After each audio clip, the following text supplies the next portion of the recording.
Did you know that for service and construction contracts, many of these contracts can be bound by a federal contractor minimum wage, which means if you are going after contracts in the service or construction industries, you could very well be liable as a prime government contractor to make sure that you are compensating your federal contractor workers on the contracts that you win appropriately. In case you didn't know this, or in case you don't know how to research this, or even later on, in case you don't know how to tee up your base minimum pricing to start pricing out the contract to go after, we're going to cover all of that in today's training based on wage determinations and pricing. So as you can see, I have an example solicitation pulled up here in sam.gov for custodial services.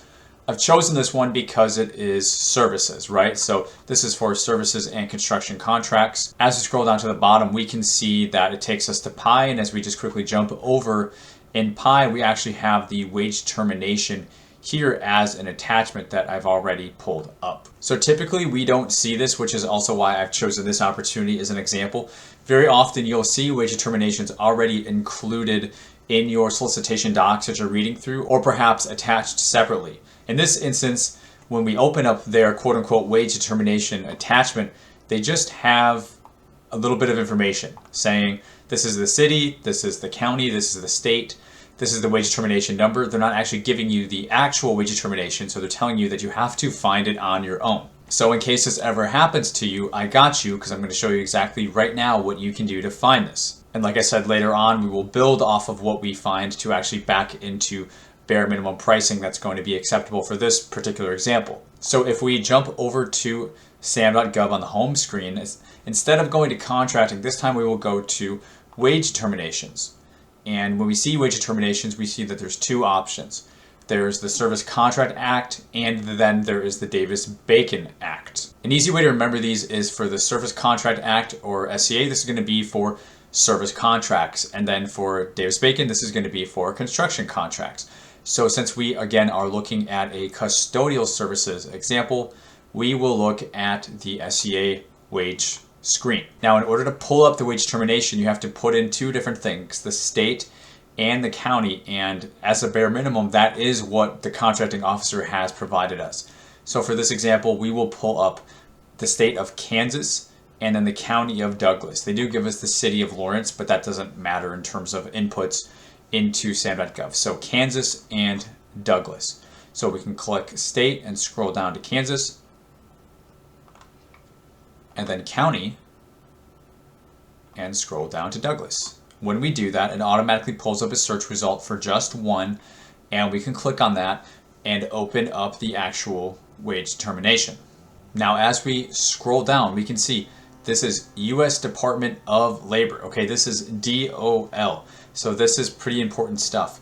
And it says, note, contracts subject to the SCA or the Service Contract Act are generally required to pay at least the applicable minimum wage rate required under Executive Order 14026 or the 13658. And we see furthermore that being defined as the contractor must pay all covered workers at least $1775 per hour. So I do just want to note that you could do a quick search on the internet, or I have the Federal News Network pulled up here.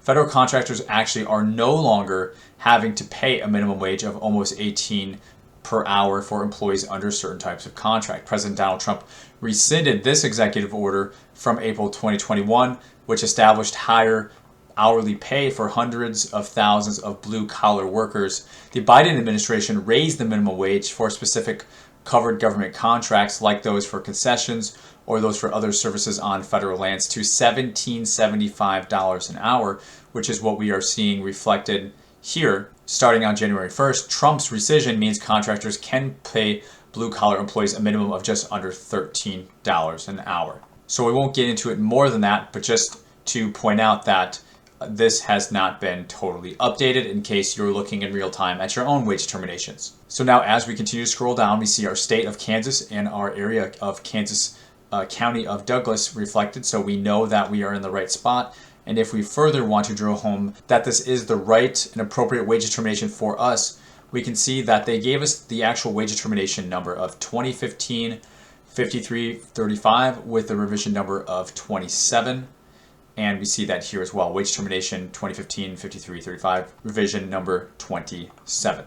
So we are absolutely definitely in the right spot. So now we can move down to fringe benefits. Okay, so this is going to really be, first off, this is going to be the actual pay rate, right? And then after this, we'll actually get to real fringe benefits like health and welfare and vacation and holidays. So maybe you've seen something like this before. Maybe you're getting to the point in the document where you recognize this, maybe in past bids, or maybe this is totally new to you. But either way, I'm going to make easy sense of this for you. So we are presented an occupation code, which is a 5-digit code that reflects a particular occupation. For example, accounting clerk 1, 2, 3. With each of those graduating numbers, we can see the pay rate go from $17.97 all the way up to $22.56, depending on if it's a level 1, 2, or 3. So essentially the idea of wage determination is to go through it. You can go through it page by page if you want, or I prefer to use control find to find what we're looking for, and we will be pulling in ChatGPT pretty soon here to help us with that too. But what we're looking for is to basically play matchmaker, right? We have our solicitation, we know it's custodial services, and now that we're in the WD, the wage determination, we're looking to find what is going to be the most appropriate occupation code to match them up. And the purpose of that is in case the Department of Labor, comes knocking on your door, sends you a letter, maybe your employee actually complains to the DOL and says, hey, I'm not getting compensated fairly. They're going to come and say, hey, let's see your wage determination. Let's see that you are in compliance. So that's what we're covering today. We're making sure that you are in compliance. And what it means to be compliant is making sure that you are compensating based off of the bare minimum of what you need to do. Anything over and above that is great, it's gravy, but they're just going to make sure that you are covering your bare minimum basis here. So as I've demonstrated, there's many different occupations. So what I want to do is go to ChatGPT, and instead of just kind of manually scrolling in the wage determination, we will say, I am reviewing a wage determination for Kansas in Douglas County. And we'll just pretend that we are looking to pay one full-time person for the full year, just for this example, because we haven't actually dove into the contract for this example. So we're going to ask, please state the most applicable occupation, let's say occupations and wage rates that are listed in the WD for a custodial services contract. And it will be curious to see, I haven't run this yet for this exact example, to see what it is that it's pulling up, to see how accurate it is. And it looks like it didn't provide the occupation code, so I'm going to say, please revise this to include occupation codes for each. And again, while it does it, these 5-digit numbers, these are the occupation codes that I want to search by, so it's important that it provides that. Okay, so now it's finished and it's letting us know that there is the janitor at 1527. There's janitorial lead, and I'm going to verify these, housekeeping aide, and then it says related custodial support roles include laborer, grounds maintenance, refuse collector, as well as floor care specialist. And it also says, for your case, one full-time custodial person, the correct and safe classification is going to be the janitor at 11150 at $15.27 per hour. So let's just take a quick minute to verify. Let's always want to make sure we're double checking ChatGPT to make sure that it is on tact with what we're asking it. So I'm going to push that in, and 11150 janitor just pull up, and that is at $15.27 per hour. So that is correct. The next one is going to be janitorial lead. I'm not sure about this one. Looks like that does not pull up. What about housekeeping aide? That one does pull up, also at $15.27 per hour, so it's the exact rate. That's good to know. What about a laborer? So it's actually a pruner, so that doesn't really sound like it's relevant. Refuse collector. So recycling labor at $21.77 an hour. I don't think that's, depending on the statement of work, right, necessarily going to apply, but also a floor care specialist. That one's not pulling up either. So just at a high level, I would tend to agree with the AI that the janitor occupation code is going to be the most relevant, and probably also one of the more competitive wage rates at $15.27 per hour. So we're just going to keep this in mind for now. I have a couple of other things to still go through in the wage determination, and then we'll get through our actual pricing example, building up our totally rolled up pricing. So as I said earlier, this is the wage, but now let's literally get to the fringe, and I'll zoom in for that. This wage determination is telling us that for all occupations listed above, the following benefits are to be received. Health and welfare at $5.55 per hour. Okay, so this is not part of their wage.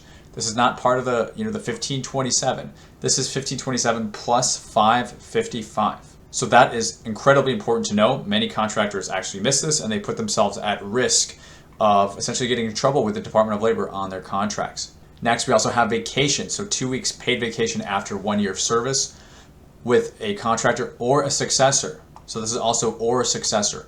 What does that mean? That means if you are, say, taking over a contract where an employee worked on previously, and they're going to work from, instead of working for that contract house, they're going to come work for your contract house. They've already banked time. So you would be starting out having to pay them vacation. They're not going to start all over again, because that wouldn't be fair and that wouldn't make sense. So as long as they've already banked 1 year, when they get over to you, they will be due at least 2 weeks, if not the 3 or 4 weeks, depending on their length of service. And then also we have holidays. So a minimum of 11 paid holidays per year, and those are listed. So all federal contractor workers on these contracts, service contracts out of Douglas County in Kansas, right, for this particular wage determination, they're getting paid for 11 holidays, right? They're not working them, but they are getting compensated. That means you are paying them. Now, just a very important note with vacation and holidays. You are not billing the government. You're not sending the government an invoice, right, for PTO or for holidays. They will not pay you off of that. So instead, you have to make sure you are accounting for these additional fringe benefits in the hours that the employees are working, right? So that's going to increase their working hourly rate to account for vacation and holidays, because you're not coming to the government asking to be invoiced and reimbursed for these costs. They have to be built up into the hourly worker costs. So now we know we have our 1527, we have our $5.55 in health and welfare, and then we have our vacation and holidays. Let's bounce over to ChatGPT to now run more of an example to calculate and demonstrate our base pricing for this example contract. So since ChatGPT already knows that we are looking to use the 1527 per hour janitor occupation, we're going to say the wage determination includes a fringe requirement for $5.55 for health and welfare. Also, 2 weeks vacation after 1 year of service, and 11 paid federal holidays. Please calculate a base minimum pricing to account for these factors, along with other company direct costs like overhead, employer payroll costs, and profit of 10%. Okay, so it says here's a breakdown of the minimum fully burdened cost for one staffed full-time equivalent janitor in Douglas County, Kansas. Step 1, direct labor and fringe. So the base wage is going to just be that 1527 that we selected times 2080 hours, which is the number of hours in one full-time year.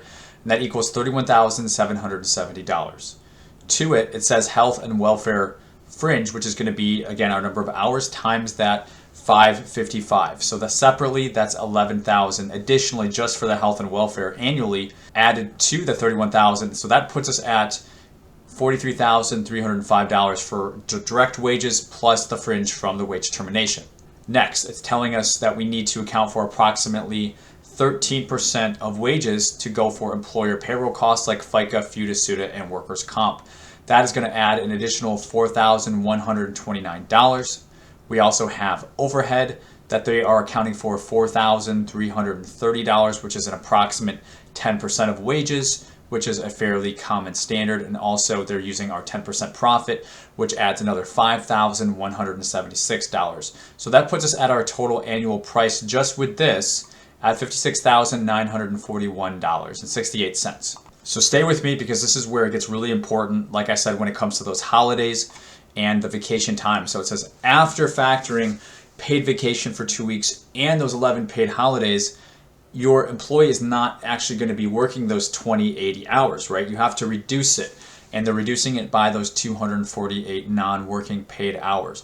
So instead of 20/80, it becomes 1832. So when you take the 56,941 as their annual total gross salary, we're not dividing that into 20/80 anymore because they're not going to work all those hours. Instead, you're going to use the reduced hours of 1832 to get what your fully burdened rate is, which is $29.78 per hour, which is almost double the $15.20 per hour base wage that we saw in the wage determination. So this is a very simple, a very straightforward, a very broken down, but a very close to being all-inclusive, right, pricing strategy and breakdown. That way, if the DOL or anybody, even contracting, wants to see your pricing breakdown, you're able to show that everything is being accounted for here. So now, in case you also have construction, I just want to show you real quick. We're not going to go through the whole example all over again, but in case you're not looking at services, in case you are looking at construction, we can go back to sam.gov and pull up the wage determinations once again. And instead of selecting Service Contract Act, this time we can select Davis-Bacon. And we will go ahead and select the same criteria just to keep things simple for today with Kansas and Douglas County.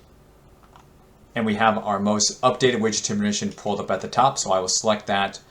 And we can see when we open it, it looks, fairly similar, again referencing the 1775 when it starts out, but as you immediately come down, we can see the occupations are different. Electrician, the way they're laid out is different, and they're literally just giving us the rate and then the fringe. And you can see that the fringe on most of these is nearly 50% that of the rate. So as you scroll down, you can see we have iron workers, laborers, cement masons, carpenters, truck drivers. So if you are going the construction route, you want to make sure that you're using the appropriate wage determination, and it's going to operate very similarly as the example that we just covered, but you'll see, of course, the occupations are going to change, and we can also see that the fringe is going to be a bit more all-inclusive with the number that you're just straight up giving you. So if you ever find yourself in a situation where, again, contracting is kind of just giving you something funky here and they're not giving you the wage determination, not only now do you know how to identify and find that in sam.gov, but you also know how to navigate it, you know how to select the proper occupation codes, and you know how to actually kick off and account for the appropriate things when it comes to your pricing structure to make sure that you are accounting for everything, not only for federal contracts, but also for your true company costs, and how to develop that into a fully burdened rate where you are accounting for other costs that you can't bill the government for, like holidays and vacation. And if you got 30 minutes, you want additional training, you can literally right now jump into my free training, which is called Win Contracts Fast, without wasting time on money. I'll have the link for that down below. If you're looking for a 12-month strategy plan of literally what you should and should not be focused on over the next 12 months, if you're someone who's recently got your cage code, maybe you're stuck in paralysis analysis or imposter syndrome, and you want to start getting some real results and making some real progress in your business, regardless of what walk of life you're coming from, whether you're retiring out of the military, maybe you're a regular 9-to-5, maybe you are a college student, right? Maybe you recently retired and you find yourself having more time and you're still too young to not do anything at home.